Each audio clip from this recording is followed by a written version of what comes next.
Good morning. Fascinating world of study എന്ന YouTube ചാനലിലേക്ക് സ്വാഗതം. നമ്മൾ കോൺസ്റ്റിറ്റ്യൂഷൻ എന്ന് പറയുന്ന ഭാഗമാണല്ലോ പഠിച്ചുകൊണ്ടിരുന്നത്. അപ്പൊ കോൺസ്റ്റിറ്റ്യൂഷനിൽ തന്നെ കാര്യനിർവഹണ വിഭാഗത്തെ പറ്റിയിട്ടാണ് പഠിച്ചത്. കാര്യനിർവഹണ വിഭാഗത്തിൽ എന്താണ് കാര്യനിർവഹണ വിഭാഗം?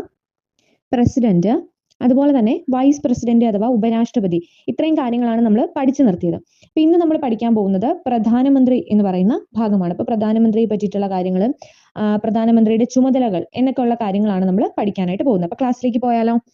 പ്രൈം മിനിസ്റ്റർ അഥവാ പ്രധാനമന്ത്രി. അപ്പോൾ ഇന്ത്യയിലെ പ്രധാനമന്ത്രിയെ പറ്റി പറയുന്നത് ആർട്ടിക്കിൾ 74 പ്രധാനമന്ത്രിയെ പറ്റി പറയുന്നത്.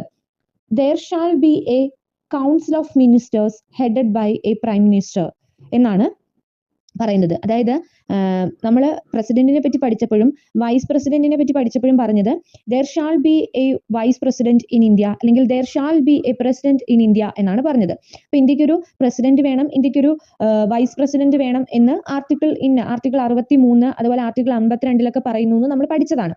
എന്നാൽ ആർട്ടിക്കിൾ 74 പ്രധാനമന്ത്രി അഥവാ പ്രൈം മിനിസ്റ്റർ വേണം എന്ന് പറയുന്നത്. അത് പറയുന്നത് there shall be a prime minister in India എന്നല്ല പറയുന്നത്, മറിച്ച് there shall be a council of ministers headed by a prime minister എന്നാണ്. അതായത് ഒരു കൗൺസിൽ ഓഫ് മിനിസ്റ്റേഴ്സ് വേണം. ആ കൗൺസിൽ ഓഫ് മിനിസ്റ്റേഴ്സിന്റെ ഹെഡ് എന്ന് പറയുന്നത് അല്ലെങ്കിൽ തലവൻ എന്ന് പറയുന്നത് പ്രധാനമന്ത്രി ആയിരിക്കണം എന്നാണ് ആക്ച്വലി ഭരണഘടനയിലെ ആർട്ടിക്കിൾ 74 പറയുന്നത്.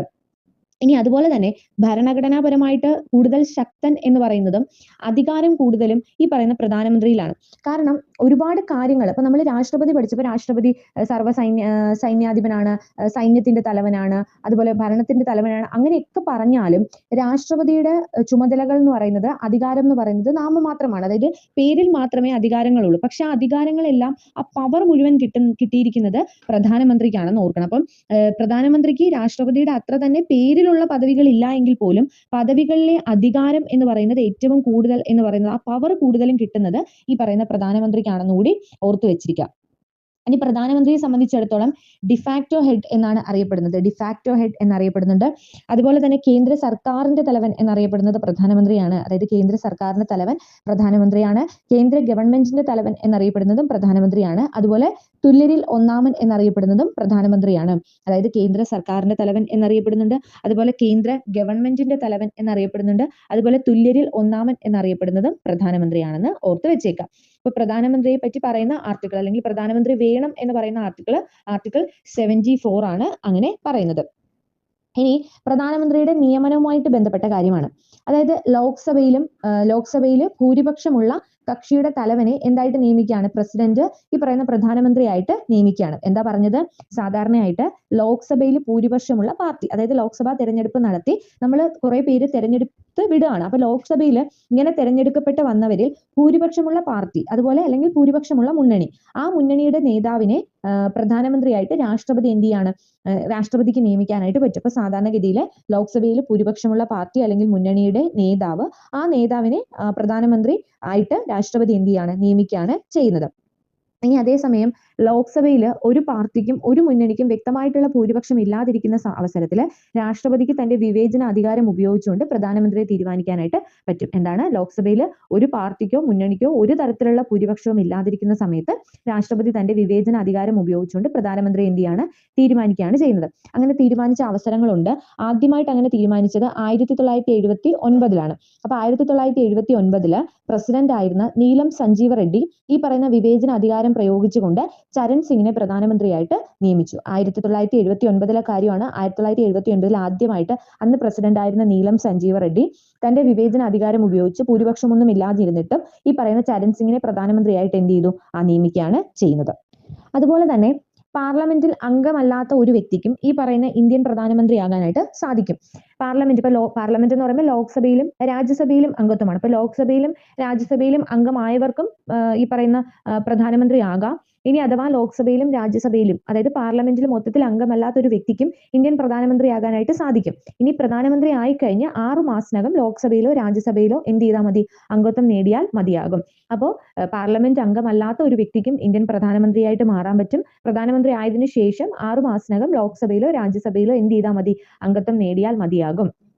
അതുപോലെ തന്നെ ഇന്ത്യയിൽ ലോക്സഭയിലോ രാജ്യസഭയിലോ നിന്നുള്ള പാർലമെന്റ് അംഗത്തിന് പ്രധാനമന്ത്രി സ്ഥാനം അലങ്കരിക്കാനായിട്ട് പറ്റും. ലോക്സഭയിലെ തന്നെ അംഗം വേണമെന്നില്ല, അല്ലെങ്കിൽ രാജ്യസഭയിലെ അംഗം തന്നെ ഈ പറയുന്ന പ്രധാനമന്ത്രി സ്ഥാനം അലങ്കരിക്കണമെന്നില്ല.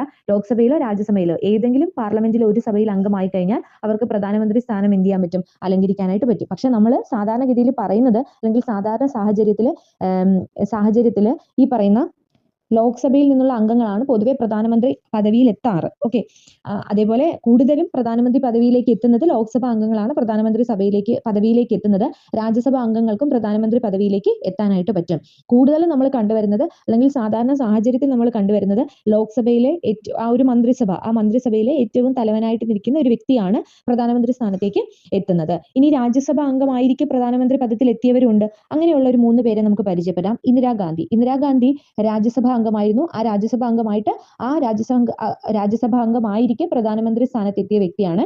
അതുപോലെ തന്നെ ദേവഗൌഡ, അതുപോലെ തന്നെ മൻമോഹൻ സിംഗ്. അപ്പൊ ഇവര് 3 പേരും രാജ്യസഭാ അംഗങ്ങളായിരിക്കെ പ്രധാനമന്ത്രി പദവിയിൽ എത്തിയവരാണ്. ഇന്ദിരാഗാന്ധി, ദേവഗൌഡ, മൻമോഹൻ സിംഗ്. ഓക്കെ ആണല്ലോ.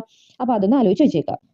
അതുപോലെ കേന്ദ്ര മന്ത്രിസഭാ യോഗത്തിന്റെ അധ്യക്ഷൻ പ്രധാനമന്ത്രി ആയിരിക്കും. പ്രധാനമന്ത്രിയുടെ കാലാവധി എന്ന് പറയുന്നത്, പ്രധാനമന്ത്രിയുടെയും മറ്റ് മന്ത്രിമാരുടെയും കാലാവധി എന്ന് പറയുന്നത് 5 കൊല്ലമായിരിക്കും, 5 വർഷമായിരിക്കും. പ്രധാനമന്ത്രിമാരും കേന്ദ്രമന്ത്രിമാരും സത്യപ്രതിജ്ഞ ചെയ്യുന്നത് പ്രസിഡന്റിന്റെ മുൻപിലാണ് സത്യപ്രതിജ്ഞ ചെയ്യേണ്ടത്. അതുപോലെ തന്നെ രാജിക്കത്ത് നൽകേണ്ടതും പ്രസിഡന്റിനോ അല്ലെങ്കിൽ പ്രസിഡന്റിനായിരിക്കണം. ഈ പറയുന്ന പ്രധാനമന്ത്രിയും കേന്ദ്രമന്ത്രിമാരും രാജിക്കത്ത് നൽകേണ്ടത് ആർക്കാണ്? പ്രസിഡന്റിനായിരിക്കണം. മാക്സിമം 5 വർഷമാണ് കാലാവധി. അതുപോലെ തന്നെ പ്രധാനമന്ത്രിയാകുന്ന വ്യക്തിക്ക് ലോക്സഭയിൽ ഭൂരിപക്ഷം ഉള്ളിടത്തോളം കാലം ഈ 5 വർഷം തുടരാവുന്നതാണ്. ലോക്സഭയിൽ ഭൂരിപക്ഷം നഷ്ടപ്പെട്ടു കഴിഞ്ഞാൽ പ്രധാനമന്ത്രി എന്ത് ചെയ്യണം? രാജിവെക്കുകയോ പ്രസിഡന്റിന് അദ്ദേഹത്തെ പുറത്താക്കുകയോ ചെയ്യാനായിട്ട് പറ്റും. പ്രധാനമന്ത്രിയുടെ ശമ്പളവും മറ്റ് ആനുകൂല്യങ്ങളും തീരുമാനിക്കുന്നത് ആരാണ്? പാർലമെന്റ് ആണ്. ഓക്കെ, പ്രധാനമന്ത്രിയുടെ ശമ്പളവും മറ്റ് ആനുകൂല്യങ്ങളും തീരുമാനിക്കുന്നത് പാർലമെന്റ് ആണ്. എംപിമാരുടെ ശമ്പളത്തോടൊപ്പം കുറച്ച് അലവൻസ് കൂടി ഈ പ്രധാനമന്ത്രിക്ക് എന്ത് ചെയ്യുന്നുണ്ട്? കൂടുതലായിട്ട് ലഭിക്കുന്നുണ്ട്. കാരണം പ്രധാനമന്ത്രിയാണ് മന്ത്രിസഭയുടെ തലവൻ. അതുപോലെ പ്രധാനമന്ത്രിയാണ് മന്ത്രിസഭ അംഗങ്ങളെ തീരുമാനിക്കുന്നത്. അതുപോലെ പ്രധാനമന്ത്രി നിർദ്ദേശിക്കുന്ന വ്യക്തികളെയാണ് പ്രസിഡന്റ് എന്തായിട്ട് നിയമിക്കുന്നത്? മന്ത്രിമാരായിട്ട് നിയമിക്കുന്നത്. അതുപോലെ തന്നെ മന്ത്രിമാരും വകുപ്പുകളും തീരുമാനിക്കുന്നത് ആരാണ്? പ്രധാനമന്ത്രിയാണ്. അതുപോലെ പ്രധാനമന്ത്രിക്ക് മന്ത്രിമാരോട് എന്ത് ചെയ്യാം? രാജി ആവശ്യപ്പെടാം. അപ്പൊ പ്രധാനമന്ത്രിക്ക് തോന്നുകയാണ് ഇന്ന മന്ത്രി രാജിവെക്കേണ്ടതായിട്ടുണ്ട്, അങ്ങനെ ഉണ്ടെങ്കിൽ പ്രധാനമന്ത്രിക്ക് ആ മന്ത്രിയോട് രാജി വെക്കാനായിട്ട് ആവശ്യപ്പെടാം. അതുപോലെ തന്നെ പ്രധാനമന്ത്രിക്ക് പ്രസിഡന്റിനോട് മന്ത്രിമാരെ പുറത്താക്കാനായിട്ട് ആവശ്യപ്പെടാവുന്നതാണ്. മന്ത്രിമാരുടെ പ്രവർത്തനങ്ങളെ ഏകോപിപ്പിക്കാനും നിയന്ത്രിക്കാനും മാർഗനിർദ്ദേശം നൽകാനും ഒക്കെ ഉള്ള അധികാരം ആർക്കാണ്? പ്രധാനമന്ത്രിക്കാണ്. അതുപോലെ പ്രധാനമന്ത്രി രാജിവെക്കുകയോ മരിക്കുകയോ ചെയ്താൽ അത് മന്ത്രിസഭയുടെ കൂടി രാജിക്ക് തുല്യമാണ്. അപ്പൊ പ്രധാനമന്ത്രി രാജിവെക്കുകയോ മരിക്കുകയോ ഒക്കെ ചെയ്തു കഴിഞ്ഞാൽ അത് മന്ത്രിസഭയുടേത് കൂടിയുള്ള രാജിയാണ്. മനസ്സിലായോ? പ്രധാനമന്ത്രി രാജിവെക്കുന്നു എന്ന് വെച്ച് കഴിഞ്ഞാൽ അവിടെ മന്ത്രിസഭ തന്നെ രാജിവെക്കുന്നതിന് തുല്യമായിട്ട് മാറുകയാണ്. മന്ത്രിമാർ രാജിവെക്കുകയോ മരിക്കുകയോ ചെയ്താൽ അത് മന്ത്രിസഭയെ യാതൊരു വിധത്തിലും ബാധിക്കത്തില്ല. കാരണം ഒരു മന്ത്രി മരിച്ചു, അല്ലെങ്കിൽ ഒരു മന്ത്രി രാജിവെച്ചു, അപ്പൊ അതിന് പകരം പുതിയ മന്ത്രിയെ അപ്പം നിയമിക്കുകയാണ് ചെയ്യുന്നത്. പക്ഷെ പ്രസ്തുത വകുപ്പിലേക്ക് പ്രധാനമന്ത്രിക്ക് പുതിയൊരു മന്ത്രിയെ നിയമിക്കാവുന്നതേ ഉള്ളൂ. അപ്പൊ അതുകൊണ്ട് മന്ത്രിസഭയ്ക്ക് വലിയ രീതിയിലുള്ള പ്രശ്നങ്ങളൊന്നും വരുന്നില്ല. പക്ഷെ ഈ പ്രധാനമന്ത്രിക്ക് എന്തെങ്കിലും പറ്റിക്കഴിഞ്ഞാൽ അത് മന്ത്രിസഭയെ തന്നെ ബാധിക്കുന്ന ഒരു കാര്യമാണ്. അപ്പൊ ഇതെല്ലാം ഒന്നുകൂടി പറയാം. അപ്പൊ അതിനു മുമ്പ് പ്രധാനമന്ത്രിയുടെ കുറച്ച് വിശേഷണങ്ങൾ നോക്കാം. പ്രധാനമന്ത്രിയെ വിശേഷിപ്പിക്കുന്നത് ക്യാബിനറ്റ് ആർച്ചിലെ ആണിക്കൽ എന്ന് വിശേഷിപ്പിക്കാറുണ്ട്. അതുപോലെ തന്നെ ഫസ്റ്റ് എമംഗ് ഈക്വൽ എന്ന് വിശേഷിപ്പിക്കാറുണ്ട്. പ്രേമസ് ഇന്റർ പാരസ് എന്നും ഈ പറയുന്ന പ്രധാനമന്ത്രിയെ വിശേഷിപ്പിക്കാറുണ്ട്. ഇനി നമ്മൾ നേരത്തെ പറഞ്ഞ ആ കാര്യങ്ങൾ ഒന്നുകൂടി പറയാണ്. പ്രധാനമന്ത്രിയുടെ ചുമതലകൾ അല്ലെങ്കിൽ പ്രധാനമന്ത്രിയും മന്ത്രിസഭയും എങ്ങനെ ബന്ധപ്പെട്ടിരിക്കുന്നു എന്നുള്ള കാര്യങ്ങൾ നമുക്ക് ഒന്നുകൂടി പറയാണ്. അപ്പൊ നമ്മൾ എന്താ പറഞ്ഞത്? പ്രധാനമന്ത്രിയാകുന്ന വ്യക്തിക്ക് ലോക്സഭയിൽ ഭൂരിപക്ഷം ഉള്ളിടത്തോളം കാലം എന്ത് ചെയ്യാം? തുടരാനായിട്ട് പറ്റും. ലോക്സഭയിൽ ഭൂരിപക്ഷം നഷ്ടപ്പെട്ടു കഴിഞ്ഞാൽ പ്രധാനമന്ത്രി എന്ത് ചെയ്യണം? രാജിവെക്കുകയോ പ്രസിഡന്റിനെ അദ്ദേഹത്തെ പുറത്താക്കുകയോ ചെയ്യാനായിട്ട് പറ്റും. ഇനി പ്രധാനമന്ത്രിയുടെ ശമ്പളവും മറ്റ് ആനുകൂല്യങ്ങളും തീരുമാനിക്കുന്നത് പാർലമെന്റ് ആയിരിക്കും. ഇനി അതേപോലെ തന്നെ പ്രധാനമന്ത്രി എന്ന് പറയുന്നത് മന്ത്രിസഭയുടെ തന്നെ ഒരു തലവനാണ്. അതായത് പ്രധാനമന്ത്രിയാണ് മറ്റ് മന്ത്രിസഭ അംഗങ്ങളെ തീരുമാനിക്കുന്നത് പ്രധാനമന്ത്രി ആയിരിക്കും.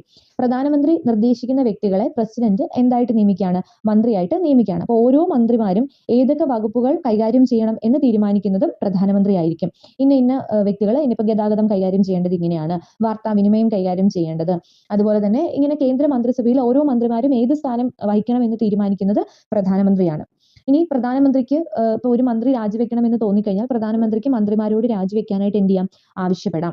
അതുപോലെ തന്നെ പ്രധാനമന്ത്രിക്ക് പ്രസിഡന്റിനോട് മന്ത്രിമാരെ പുറത്താക്കാനായിട്ട് ആവശ്യപ്പെടാം. അപ്പോൾ ഒരു മന്ത്രിയെ താല്പര്യമില്ല എന്ന് തോന്നിക്കഴിഞ്ഞാൽ അതിന് കാരണം ബോധിപ്പിക്കേണ്ട കാര്യം ഉണ്ടെങ്കിൽ അത് ബോധിപ്പിച്ചുകൊണ്ട് പ്രസിഡന്റിനോട് ഈ മന്ത്രിയെ എന്ത് ചെയ്യാം? പുറത്താക്കാനായിട്ട് പ്രധാനമന്ത്രിക്ക് ആവശ്യപ്പെടാം. അതുപോലെ മന്ത്രിമാരുടെ പ്രവർത്തനങ്ങളെ ഏകോപിപ്പിക്കാനും നിയന്ത്രിക്കാനും വ്യക്തമായിട്ടുള്ള മാർഗനിർദ്ദേശം നൽകാനുമുള്ള അധികാരം പ്രധാനമന്ത്രിക്കാണ് ഉള്ളത്.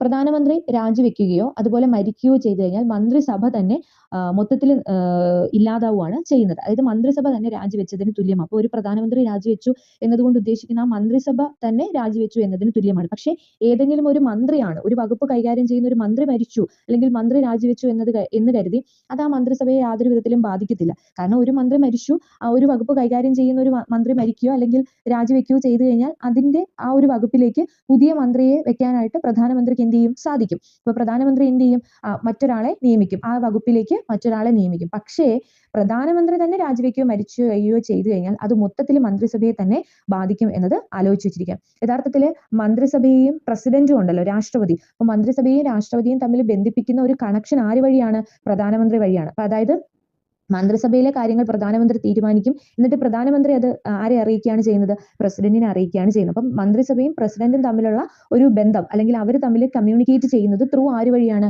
ആ പ്രധാനമന്ത്രി വഴിയാണ് കമ്മ്യൂണിക്കേറ്റ് ചെയ്യുന്നത്.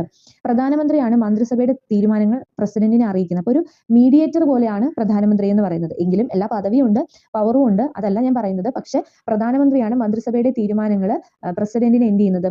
അറിയിക്കുന്നത്. പ്രധാനപ്പെട്ട ഭരണഘടനാ തസ്തികയിലേക്കുള്ള നിയമനത്തിനായിട്ട് പ്രസിഡന്റിന് ഉപദേശങ്ങൾ നൽകുന്നത് പ്രധാനമന്ത്രിയാണ്. അതായത് ഇന്ന കാര്യങ്ങളിലേക്ക് ഇന്ന ആളെ നിയമിക്കുന്നത് കുറച്ചുകൂടി നല്ലതായിരിക്കും എന്നുള്ള നിർദ്ദേശങ്ങൾ വെക്കുന്നത് അല്ലെങ്കിൽ ഉപദേശങ്ങൾ വെക്കുന്നത് പ്രധാനമന്ത്രിയായിരിക്കും. ഈ പ്രസിഡന്റ് ആണല്ലോ ഇവരേക്ക് നിയമിക്കുന്നത്. അപ്പൊ പ്രസിഡന്റ് നിയമിക്കുമ്പോൾ പ്രസിഡന്റിന് ഇന്ന ആളെ നിയമിക്കുന്നത് നല്ലതായിരിക്കും എന്നുള്ള ഉപദേശങ്ങൾ നൽകുന്നത് പ്രധാനമന്ത്രിയാണ്. ഫോർ എക്സാമ്പിൾ പറഞ്ഞു കഴിഞ്ഞാൽ CAG, controller auditor and general എന്ന് പറയുന്ന CAG, അതുപോലെ തന്നെ UPSC ചെയർമാനെയും മറ്റ് മെമ്പറുകളെയും, അതുപോലെ ഇലക്ഷൻ കമ്മീഷണേഴ്സിനെ, അതുപോലെ ഫിനാൻസ് കമ്മീഷണേഴ്സിനെയും അവിടുത്തെ മെമ്പേഴ്സിനെയും, ഫിനാൻസ് കമ്മീഷണർ ചെയർമാനെയും മറ്റ് മെമ്പേഴ്സിനെയും, അറ്റോർണി ജനറൽ, ഇങ്ങനെയുള്ള പദവികളിലൊക്കെ ഉള്ള ആൾക്കാരെ നിയമിക്കുന്നത് പ്രസിഡന്റ് ആണ്. നമ്മൾ പ്രസിഡന്റിന്റെ ഡ്യൂട്ടീസ് പറഞ്ഞപ്പോൾ പറഞ്ഞു ഇവരെയൊക്കെ നിയമിക്കുന്നത് പ്രസിഡന്റ് ആണ്. പക്ഷേ ഈ നിയമിക്കുന്ന സമയത്ത് ഇന്ന ആൾക്കാരെ ഈ സ്ഥാനത്തേക്ക് കൊണ്ടുവന്നാൽ നല്ലതായിരിക്കും എന്നുള്ള ഉപദേശങ്ങൾ നൽകുന്നത് പ്രധാനമന്ത്രി ആയിരിക്കും നൽകുന്നത്. ഇനി പ്രധാനമന്ത്രി ഏത് സഭയിലെ അംഗമായാലും ആ സഭയിലെ എന്തായിരിക്കും? നേതാവ് ആയിരിക്കും. സാധാരണഗതിയിൽ ലോക്സഭയിലാണ് പ്രധാനമന്ത്രി, ലോക്സഭയിൽ നിന്നുള്ള ഒരു അംഗമായിരിക്കും പ്രധാനമന്ത്രിയായിട്ട് വരുന്നത്. അപ്പൊ ലോക്സഭയിലെ നേതാവായിട്ട് ഇരിക്കുന്നത് പ്രധാനമന്ത്രി ആയിരിക്കും. പക്ഷേ രാജ്യസഭയിൽ നിന്നുള്ള അംഗങ്ങൾക്കും എന്തായിട്ട് മാറാമെന്ന് നമ്മൾ പഠിച്ചു, ആ പ്രധാനമന്ത്രിയായിട്ട് മാറാം. അപ്പൊ പ്രധാനമന്ത്രി എന്ന് പറയുന്നത് ഏത് സഭയിലെ അംഗമായാലും ആ സഭയിലെ നേതാവായിരിക്കും ഈ പറയുന്ന പ്രധാനമന്ത്രി എന്ന് പറയുന്നത്. പാർലമെന്റ് സമ്മേളനങ്ങൾ വിളിച്ചു ചേർക്കാനും അവസാനിപ്പിക്കാനും പ്രസിഡന്റിന് നിർദ്ദേശം നൽകുന്നത് പ്രധാനമന്ത്രിയാണ്. ആണല്ലോ. അപ്പൊ പാർലമെന്റ് വിളിച്ചുകൂട്ടാനും പാർലമെന്റ് പിരിച്ചുവിടാനും ഒക്കെ ഉള്ള അധികാരം പ്രസിഡന്റിനാണെന്ന് നമ്മൾ ഓൾറെഡി പറഞ്ഞതാണ്. പക്ഷേ ആ പ്രസിഡന്റിനാണെന്ന് പറഞ്ഞാലും പുറകിൽ നിന്ന് ചരട് വലിക്കുന്നത് ആരായിരിക്കും? പ്രധാനമന്ത്രിയാണ്. അപ്പൊ പ്രധാനമന്ത്രി പറയും അങ്ങനെ ചെയ്തോ ഇങ്ങനെ ചെയ്തോ എന്നുള്ള ഉപദേശങ്ങൾ നൽകുന്നത് പ്രധാനമന്ത്രിയാണ്. അതാണ് നമ്മൾ മുന്നത്തെ ക്ലാസ്സുകളിലെല്ലാം പറഞ്ഞത്. റിയൽ എക്സിക്യൂട്ടീവ് എന്ന് പറയുന്നത് ആരാണ്? പ്രൈം മിനിസ്റ്റർ ആണ്. അതായത് യഥാർത്ഥത്തിൽ അധികാരം അല്ലെങ്കിൽ പവർ കേന്ദ്രീകരിച്ചിരിക്കുന്നത് പ്രൈം മിനിസ്റ്ററിനാണ്. പക്ഷേ ഒരു നോമിനൽ എക്സിക്യൂട്ടീവ് ആണ്. അതായത് വെറും ഒരു പേരിൽ മാത്രമുള്ള പദവി മാത്രമാണ് പ്രസിഡന്റിനുള്ളത്. പറയുമ്പോൾ എല്ലാത്തിന്റെയും തലവൻ അല്ലെങ്കിൽ എല്ലാം പിരിച്ചുവിടുന്നതും വിളിച്ചുകൂട്ടുന്നതും എല്ലാം പ്രസിഡന്റ് ആണ് രാഷ്ട്രപതിയാണെന്ന് പറയുമെങ്കിലും അത് പേരിന് മാത്രമേ ഉള്ളൂ. അതിന്റെ പിന്നിൽ പ്രവർത്തിക്കുന്നതും അതിന്റെ റിയൽ എക്സിക്യൂട്ടീവ് എന്ന് പറയുന്നത് ആക്ച്വലി പ്രൈം മിനിസ്റ്റർ ആണ്. പ്രൈം മിനിസ്റ്റർ ആണ് ഇതിനെ പറ്റിയിട്ടുള്ള ഉപദേശങ്ങൾ നൽകുന്നതും അതനുസരിച്ച് പ്രവർത്തിക്കുന്ന ഒരു വ്യക്തിയാണ് പ്രസിഡന്റ് എന്നുള്ളത് നമ്മളൊന്ന് ആലോചിച്ച് വെച്ചേക്കാം. അതുപോലെ തന്നെ ലോക്സഭ കാലാവധി പൂർത്തിയാകുന്നതിന് മുമ്പ് പിരിച്ചുവിടാനായിട്ട് തോന്നിക്കഴിഞ്ഞാൽ അത് പ്രസിഡന്റിന് നിർദ്ദേശം നൽകുന്നത് പ്രധാനമന്ത്രിയാണ്. ആക്ച്വലി പിരിച്ചുവിടേണ്ടത് പ്രസിഡന്റ് ആണ്. പക്ഷെ നിർദ്ദേശം നൽകുന്നത് ആരാണ്? ആ പ്രധാനമന്ത്രിയാണ്. അപ്പൊ ലോക്സഭ കാലാവധി പൂർത്തിയാകുന്നതിന് മുമ്പ് പിരിച്ചുവിടേണ്ടതിനെ പറ്റിയിട്ടുള്ള നിർദ്ദേശങ്ങൾ പ്രസിഡന്റിന് നൽകുന്നത് പ്രധാനമന്ത്രി ആയിരിക്കും. അതുപോലെ തന്നെ പാർലമെന്റിൽ ഗവൺമെന്റ് പോളിസീസുകൾ പ്രഖ്യാപിക്കുന്നത് പ്രധാനമന്ത്രി ആയിരിക്കും. പ്രധാനമന്ത്രി ചെയർമാനായിട്ടുള്ള ഒരുപാട് സ്ഥാപനങ്ങളുണ്ട്. ഇപ്പൊ നാഷണൽ ഇന്റഗ്രേഷൻ കൗൺസിൽ, അതുപോലെ തന്നെ നീതി ആയോഗിന്റെ ചെയർമാൻ എന്ന് പറയുന്നത് പ്രധാനമന്ത്രി ആയിരിക്കും. നീതി ആയോഗിനെ പറ്റിയിട്ടൊക്കെ നമ്മൾ പഠിക്കും ഡീറ്റെയിൽഡ് ആയിട്ട്. എക്കണോമിക്സിൽ നമ്മൾ പഠിക്കും നീതി ആയോഗിനെ പറ്റിയിട്ടൊക്കെ. അപ്പൊ പ്രധാനമന്ത്രി ചെയർമാൻ ആയിരിക്കുന്ന സ്ഥാപനങ്ങൾ എന്ന് പറയുമ്പോൾ നീതി ആയോഗ് വരും, നാഷണൽ ഇന്റഗ്രേഷൻ കൗൺസിൽ വരും, ഇന്റർസ്റ്റേറ്റ് കൗൺസിൽസുകൾ വരും, നാഷണൽ വാട്ടർ റിസോഴ്സ് കൗൺസിൽ, അങ്ങനെ ഒരുപാട് സ്ഥലങ്ങളിലെ ചെയർമാൻ ആയിട്ടിരിക്കുന്ന ആരാണ്? പ്രധാനമന്ത്രി ആയിരിക്കും ചെയർമാൻ എന്ന് പറയുന്നത്. രാജ്യത്തിന്റെ വിദേശ നയം രൂപീകരിക്കുന്നത് പ്രധാനമന്ത്രിയാണ്. പക്ഷേ വിദേശ ഇടപാടുകളെല്ലാം നടക്കുന്നത് രാഷ്ട്രപതിയുടെ പേരിലാണ് എന്ന് നമ്മൾ പറഞ്ഞു. പക്ഷേ വിദേശ നയം രൂപീകരിക്കുന്നത് അതിന് പിന്നിൽ പ്രവർത്തിക്കുന്നതും പ്രധാനമന്ത്രി ആയിരിക്കും. കേന്ദ്ര സർക്കാരിന്റെ ചീഫ് സ്പോക്സ്മാൻ എന്നറിയപ്പെടുന്നത്, അതായത് മുഖ്യ വക്താവ് എന്ന് പറയുന്നത് പ്രധാനമന്ത്രി ആയിരിക്കും. അതുപോലെ തന്നെ അധികാരത്തിലുള്ള പാർട്ടിയുടെ തലവൻ എന്ന് പറയുന്നതും ആര് തന്നെയാണ്? ആ പ്രധാനമന്ത്രി തന്നെ ആയിരിക്കും. അപ്പൊ ഇത്രയും കാര്യങ്ങൾ പ്രധാനമന്ത്രിയുടെ ചുമതലകളായിട്ട് നമുക്ക് പറയാനായിട്ട് പറ്റും. അപ്പൊ നമ്മുടെ ഇന്ത്യയിലെ പ്രധാനമന്ത്രിമാരെ ഒന്ന് വരിക്ക് നമുക്കൊന്ന് ആലോചിച്ച് വെച്ചേക്കാം. ജസ്റ്റ് 14 പ്രധാനമന്ത്രിമാരാണ് വന്നത് നരേന്ദ്രമോദി വരെ. അപ്പൊ ആ ആൾക്കാരെ ഒന്ന് ജസ്റ്റ് ആലോചിച്ച് വെച്ചിരിക്കാം. ജവഹർലാൽ നെഹ്റു പ്രധാനമന്ത്രിയായിരുന്നു. ലാൽ ബഹദൂർ ശാസ്ത്രി അത് കഴിഞ്ഞ് വന്നു. ഇന്ദിരാഗാന്ധി, അതുപോലെ മൊറാർജി ദേശായി, ചരൺ സിംഗ്, രാജീവ് ഗാന്ധി, വി.പി. സിംഗ്, ചന്ദ്രശേഖർ, പി.വി. നരസിംഹറാവു, അടൽ ബിഹാരി വാജ്പേയി, അതുപോലെ എച്ച്.ഡി. ദേവഗൌഡ, എ.കെ. ഗുജ്റാൾ, അതുപോലെ തന്നെ ഡോക്ടർ മൻമോഹൻ സിംഗ്, നരേന്ദ്രമോദി ഇവരെല്ലാം എന്തായിരുന്നു? ഇവരെല്ലാം പ്രധാനമന്ത്രി സ്ഥാനം അലങ്കരിച്ച വ്യക്തികളാണ്. പാർലമെന്റിനെ അഭിമുഖീകരിച്ചിട്ടില്ലാത്ത ഏക പ്രധാനമന്ത്രി എന്ന് പറയുന്നത് ചരൺ സിംഗ് ആണ്. ഏറ്റവും കുറച്ചു കാലം അധികാരത്തിൽ ഇരുന്ന ഒരു പ്രധാനമന്ത്രി കൂടിയാണ് ചരൺ സിംഗ് എന്ന് പറയുന്നത്. നമ്മൾ പഞ്ചവത്സര പദ്ധതികളൊക്കെ പഠിക്കുമ്പോൾ ചരൺ സിംഗിന്റെ കാലഘട്ടമൊക്കെ ജസ്റ്റ് ഒന്ന് പറഞ്ഞു വെക്കുമായിരുന്നു. അപ്പൊ അത് ആലോചിക്കാം. അപ്പൊ പാർലമെന്റിനെ അഭിമുഖീകരിച്ചിട്ടില്ലാത്ത ഏക പ്രധാനമന്ത്രി ചരൺ സിംഗ് ആണ്. ഏറ്റവും കുറച്ചു കാലം അധികാരത്തിൽ ഇരുന്ന പ്രധാനമന്ത്രി ചരൺ സിംഗ് ആണ്. 2 തവണ ആക്ടിംഗ് പ്രധാനമന്ത്രി ആയിട്ടിരുന്ന വ്യക്തി ആരാണ്? നമ്മൾ പഠിച്ചതാണ് ഗുൽസാരിലാൽ നന്ദ. 2 തവണ ആക്ടിംഗ് പ്രധാനമന്ത്രി ആയിട്ടിരുന്ന വ്യക്തിയാണ് ഗുൽസാരിലാൽ നന്ദ എന്ന് പറയുന്നത്. ഇതാണ് പ്രധാനമന്ത്രിമാരെ പറ്റിയിട്ടുള്ളത്. ഇനി വൈസ് പ്രൈം മിനിസ്റ്റർ, അതായത് ഉപപ്രധാനമന്ത്രി എന്നുള്ളത് ജസ്റ്റ് നമുക്കൊന്ന് ആലോചിക്കാം. കാരണം ഭരണഘടനയിൽ ഈ ഉപപ്രധാനമന്ത്രി എന്ന് പറയുന്ന ഒരു ഭാഗം ഇല്ല. ഓക്കെ, വൈസ് പ്രൈം മിനിസ്റ്റർ എന്ന് പറയുന്ന ഭാഗമില്ല. കാരണം വൈസ് പ്രസിഡന്റ് ഉണ്ട്. പക്ഷെ വൈസ് പ്രസിഡന്റും ഭരണഘടനയിൽ ഡയറക്റ്റ് ആയിട്ട് പറഞ്ഞിട്ടില്ല. പക്ഷെ വൈസ് പ്രസിഡന്റ് ഉണ്ട്, അല്ലെ? ഉപരാഷ്ട്രപതി ഉണ്ട്. പക്ഷെ നമുക്ക് ഈ ഉപപ്രധാനമന്ത്രി എന്ന് പറയുന്നത് ഇന്ത്യയിൽ പണ്ട് ഉണ്ടായിരുന്ന ഒരു പദവിയായിരുന്നു. ഓക്കെ, ആദ്യമായിട്ട് ഉണ്ടായിരുന്നത് സർദാർ വല്ലഭായ് പട്ടേൽ ആയിരുന്നു ആദ്യത്തെ ഉപപ്രധാനമന്ത്രി എന്ന് പറയുന്നത്. അതായത് പ്രധാനമന്ത്രിക്ക് പകരം ഒരു വ്യക്തി എന്നുള്ള രീതിയിലാണ് ഉപപ്രധാനമന്ത്രി. ആദ്യം ഉണ്ടായിരുന്ന ഉപപ്രധാനമന്ത്രി എന്ന് പറയുന്നത് സർദാർ വല്ലഭായ് പട്ടേൽ ആണ്. പിന്നീട് 7 പേര് മാത്രമേ വന്നിട്ടുള്ളൂ. പിന്നെ അതിനുശേഷം ഈ പദവി എന്ത് ചെയ്തു? ഇല്ലാതാകുകയാണ് ചെയ്തത്. അപ്പം ഇന്ത്യയിൽ ഉണ്ടായിട്ടുണ്ട്, പക്ഷെ ഇപ്പം നിലവിൽ ഇല്ല. ഉപപ്രധാനമന്ത്രി അഥവാ വൈസ് പ്രൈം മിനിസ്റ്റർ എന്ന് പറയുന്ന ഒരു സ്ഥാനമില്ല. ഇപ്പൊ അത് പിന്നീട് എടുത്തു കളയാണ് ചെയ്തത്. അപ്പൊ ജസ്റ്റ് ഒന്ന് ആലോചിച്ച് വെച്ചിരുന്നാൽ മതിയാകും. ബാക്കി കറണ്ട് ആയിട്ടുള്ള കാര്യങ്ങൾ നമുക്ക് കറണ്ട് അഫേഴ്സിൽ പഠിക്കാം. അതായത് റിലവന്റ് ആയിട്ടുള്ള ലേറ്റസ്റ്റ് ആയിട്ടുള്ള പ്രധാനമന്ത്രിയുമായിട്ട് ബന്ധപ്പെട്ട കാര്യങ്ങളൊക്കെ നമുക്ക് കറണ്ട് അഫേഴ്സിൽ പഠിക്കാം. അപ്പോൾ ക്ലാസ്സുകൾ യൂസ്ഫുൾ ആണെന്ന് തോന്നുവാണെങ്കിൽ ലൈക്ക് വേണ്ടപ്പെട്ടവർക്കൊന്ന് ഷെയർ ചെയ്ത് കൊടുത്തേക്കാം. അതുപോലെ ഒന്ന് സബ്സ്ക്രൈബ് ചെയ്യുന്നത് കൂടി പരിഗണിക്കുക. അടുത്ത ക്ലാസ്സിൽ നമുക്ക് കോൺസ്റ്റിറ്റ്യൂഷൻ എന്ന് പറയുന്ന ഭാഗത്ത് അടുത്ത പോർഷനുമായിട്ട് കാണാം. താങ്ക്